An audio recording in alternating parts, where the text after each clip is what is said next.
Hello all, welcome back to another bramley-moore development update. It is the 28th, I think, I'm not too sure on the days. Just bear with me on that one. Actually it's the 27th, I'm skipping in the future. But yeah, I'm back down to bramley-moore today to get some more content footage for you guys to see what work's being done today. It is a bit windy and a little bit wet, but you know me, I like to take the risk. So I'm going to stick the drone up, have a little look, see what work's been going on. If you're new to the channel, please hit that subscribe button, hit that post notification bell. Grab us a like to family and friends and work colleagues.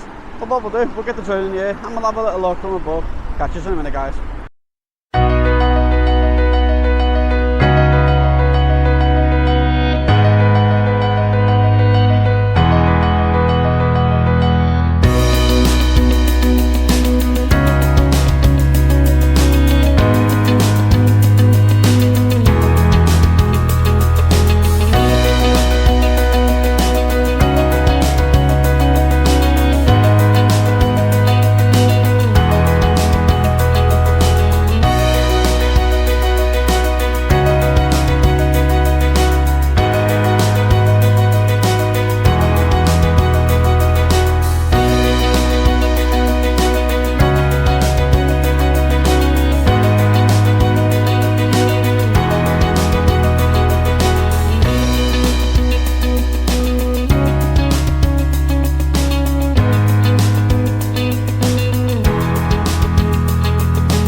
that was a very interesting video, guys. I've just done my drone in the air and I've just been flying around the stadium, and a seagull has decided it wanted to play chicken with my drone, and it's crashed my drone onto the roof of the east stand. I've tried to speak to the site. Hopefully I'm going to get someone to try and retrieve my drone. But if not, guys, there will be no more drone footage from me until further notice. I do apologise, guys. It's kind of a disappointment, but it is what it is, guys. It's just one of them things. But yeah, guys, I will try my best to get the drone back, but if I can't, then it'll probably be the end of my drone videos for the next few days until I can afford a new one. But yeah, guys, I'll end off the video there. If you're not already like, subscribed and commented, please hit that subscribe button, hit that post notification bell, drop us a like to family and friends and work colleagues, and I'll try and catch you on another one, guys. See you soon.